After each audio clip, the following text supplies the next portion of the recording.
Explain to you what I'm trying to do with my timeline, somewhat different than you might find on Facebook.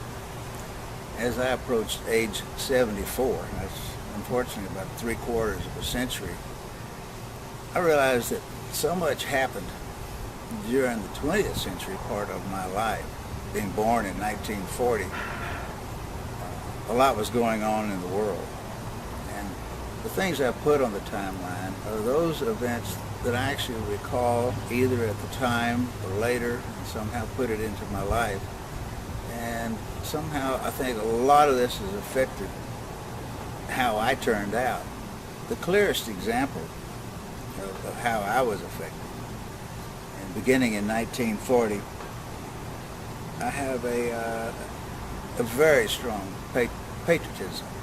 This came from, I'm sure, my family. In 1940, all the men, the families, served their country. My father was in ordnance. He was a gun maker and gun repairer for the Army. He only had one eye, but he found a way to serve. His brother, Floyd Bruce Petmecky, he became a staff sergeant as he fought in Africa with the Texas Division and the Army, and all the way up through Italy. And his sister, their sister, Dora Petmecky, she became a captain in the WACs, and she served in like Alaska, the Aleutian Islands, keeping the Japanese away, I guess. When the war was over, they all came back, fortunately, and nothing was said. It was just something they had to do. They weren't heroes. They did their job, and they didn't talk about it.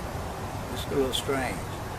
But you add to me, as a young man in Austin, next to a fighter base, Bergstrom Air Force Base, all the aircraft flying around, I seemed like naturally wanted to become an air pilot, a pilot of some kind. And of course, fighter pilot sounded like where I wanted to have a career. And of course, I ended up going to the University of Texas, right into ROTC, Air Force. Now that didn't work out because of eyesight problem, but then I joined the Army. So I served my 6-year stint in the Army, and it was just a natural thing. The items on the timeline, I was pleased to find that there's a video explanation or a very good graphical presentation on each one of them. I hope you enjoyed it.